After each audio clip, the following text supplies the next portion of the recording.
दोनों पक्षों की रक्षा को तत्पर सभी परिचित थे और परिचित गण भी तो रखते अपने अपने हित थे। श्री कृष्ण ने महासमर में काम किए थे मिले लीले तुले। दुर्योधन को सेना दे दी और अर्जुन को स्वयं मिले। चतुरंगिनी सेना को पाकर दुर्योधन मन में खुश था, लेकिन अर्जुन के मन में भी कहीं नहीं किंचित दुख था। कहा कृष्ण ने महासमर में न शस्त्रों को धारूंगा, मात्र सारथी बनकर अर्जुन को रण क्षेत्र उतारूंगा।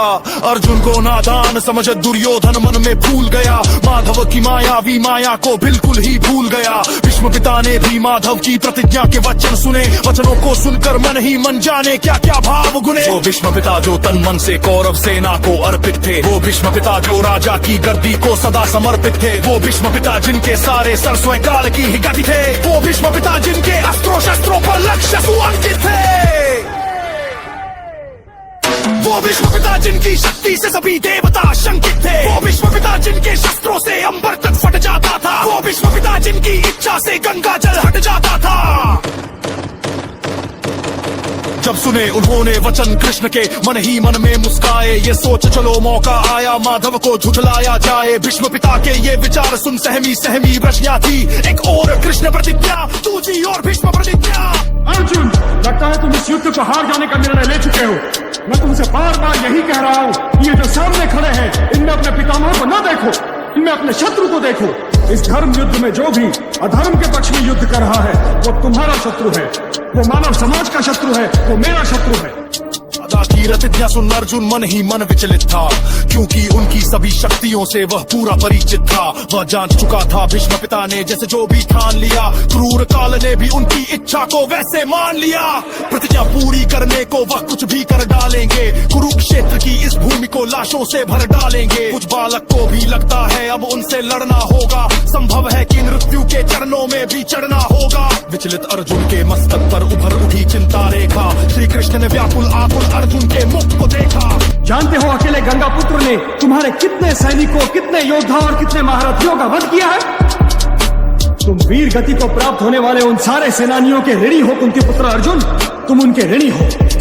बोल उठे हैं पार्थ, युद्ध से आज अगर डर जाओगे तो संभव है कि तुम जीने से पहले मर जाओगे। जीने मरने को लेकर यूं चिंता और सिहरना क्या, जब तक तेरे रथ पर मैं हूँ तुझको जग से डरना क्या।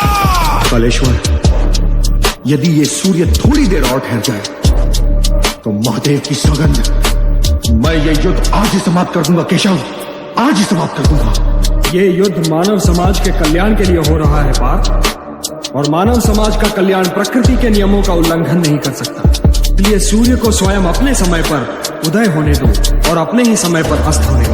लगता है तुमने मेरी बातों पर ध्यान नहीं दिया था पार्थ। तुम केवल अपने धर्म का पालन करो। युद्ध करना तुम्हारे वश में है, किंतु युद्ध का परिणाम तुम्हारे वश में नहीं है। इसलिए तुम केवल युद्ध करो पार्थ, और युद्ध का परिणाम मुझ पर छोड़ दो। माधव की बातों से अर्जुन में शक्ति संचार हुआ, कांधे पर गांडीव सजाकर लड़ने को तैयार हुआ। महासमर में वीरों ने निज प्राणों की आहुति दी, पितामह ने अर्जुन को देखा रथ की धीमी गति, रथ को रोका, रोकते ही पहले ये काम किया। माधव को देखा, मुस्काए, झुककर उन्हें प्रणाम किया।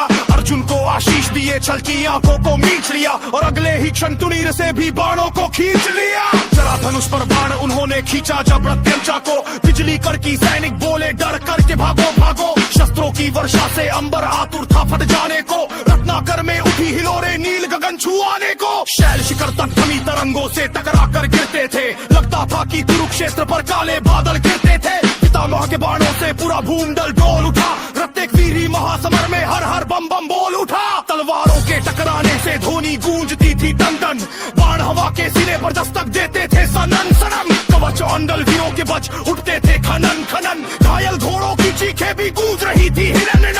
चाले चलते ऐसे जैसे बिजली चलती कड़क कड़क, काट रहे थे वीर समर में सिर को धड़ से भड़क भड़क। घनघोर खगा गिरती जाती थी छन छन में, बाण कमान कृपान गदा से रक्त बहा था कड़कन में। उद्दन चंड चंडी माँ के चरणों में नरमुड़ चढ़ दे, बजा रहे थे घनन घनन यमराज नगाड़े खड़े खड़े। उस भीषण रण से ज्वाला की बढ़ती जाती थी धड़कन, पितामह के लोहित लोचन देख बड़ी दिल की धड़कन। महासमर में दादा ने काटे थे अनगिन मस्तक धड़, दृश्य देख कर आसमान में बादल रोए गड़ड़ गड़ड़। चीखे गूंजी धरती पर चीख चीख में क्रंदन था, लगता था उस रोज धरा पर मृत्यु का अभिनंदन था। महासमर में मारथी गढ़ कट कट कर दर्द जब मरते थे, ऐसा लगता था भयंकर वहां तांडव करते थे।